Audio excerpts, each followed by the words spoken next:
In Graville, a small city where everyone seemed to know everyone, a blend of old and new, with modern high-rises towering over small family-owned businesses, an undercurrent of unspoken tension existed beneath its charming surface.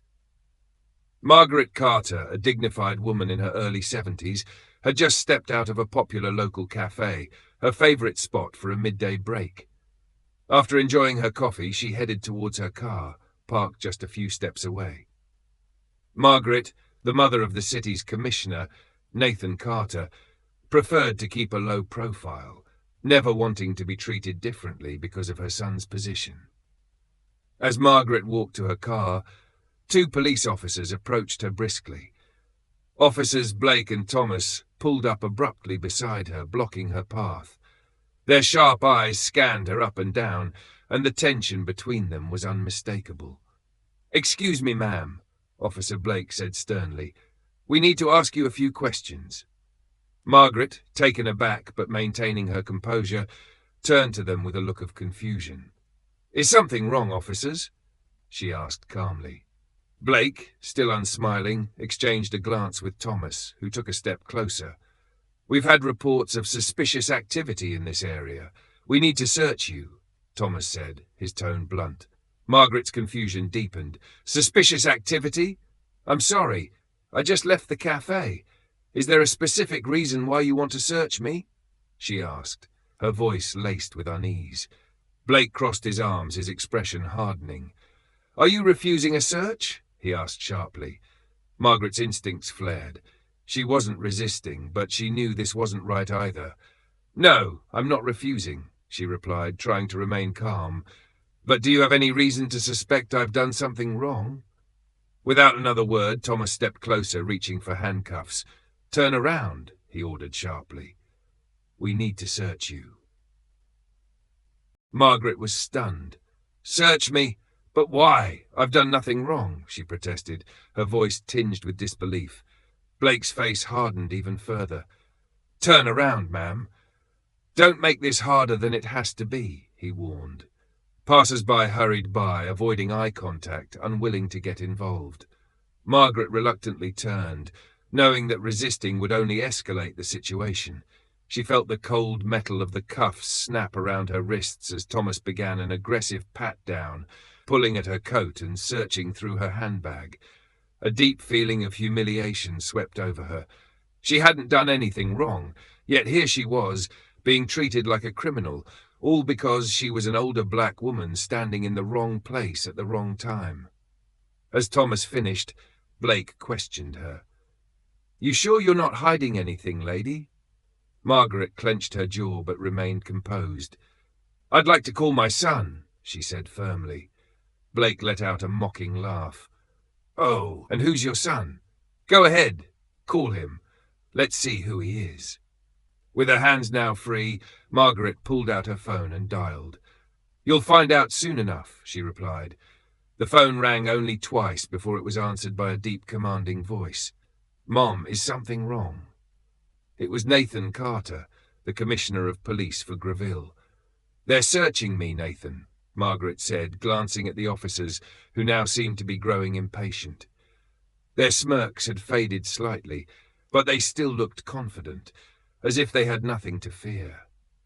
There was a brief pause on the line before Nathan spoke again, his voice firm and measured. "Where are you?" he asked. "Olive and Maple.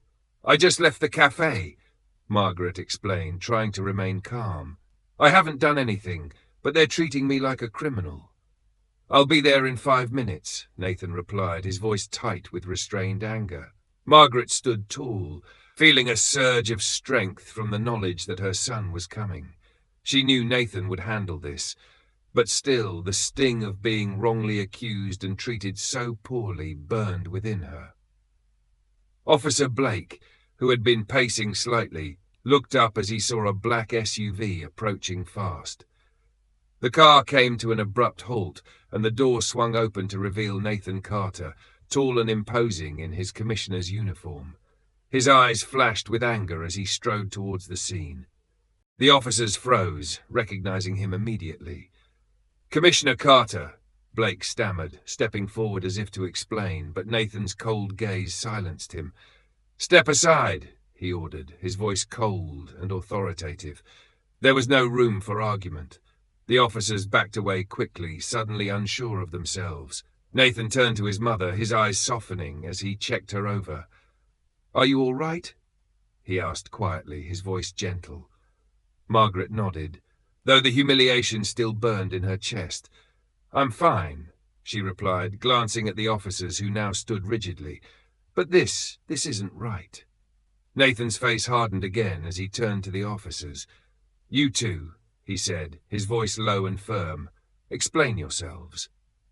Blake shifted nervously, glancing at Thomas, who remained silent. We had reports of suspicious activity in the area, sir. She matched the description," Blake stuttered. Nathan's eyes narrowed. "Matched the description of what?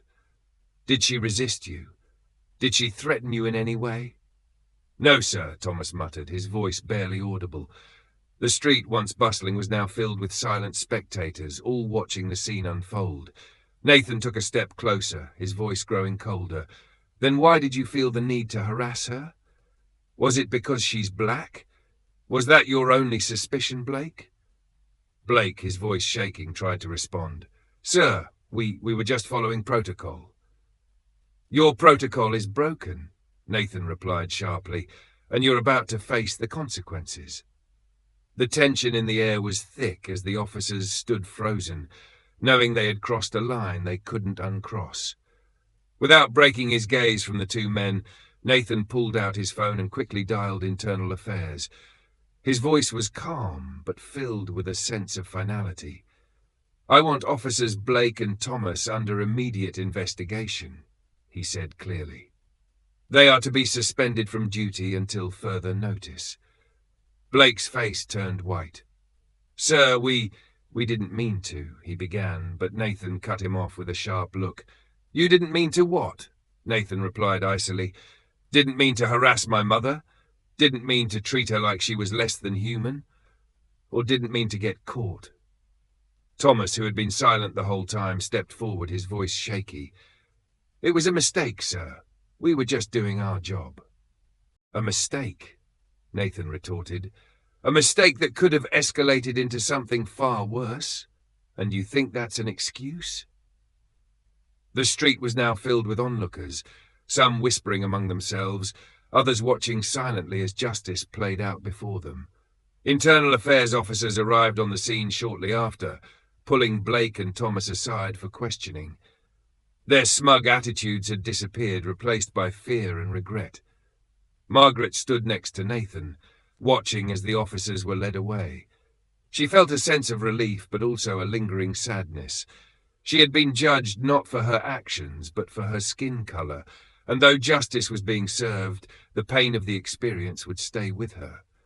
Nathan turned to her, his expression softening. "I'm sorry you had to go through that," he said quietly. "It won't happen again." Margaret gave him a small smile. "Thank you for coming," she replied. "I didn't know what else to do." "You did the right thing," Nathan assured her, placing a protective arm around her shoulders. "And now those officers will face the consequences." As they walked away from the scene, the people of Graville whispered about what had happened. It was a day they would not soon forget, a day when the mother of the city's commissioner was wrongly harassed, but justice was served swiftly and publicly. The reckoning had come, and it was a lesson to all that no one, not even the police, was above the law. Thank you for watching till the end. If you enjoyed this story, don't hesitate to like the video and share it with your friends. Subscribe to our channel and turn on the notification bell for more fascinating stories. Have a nice day.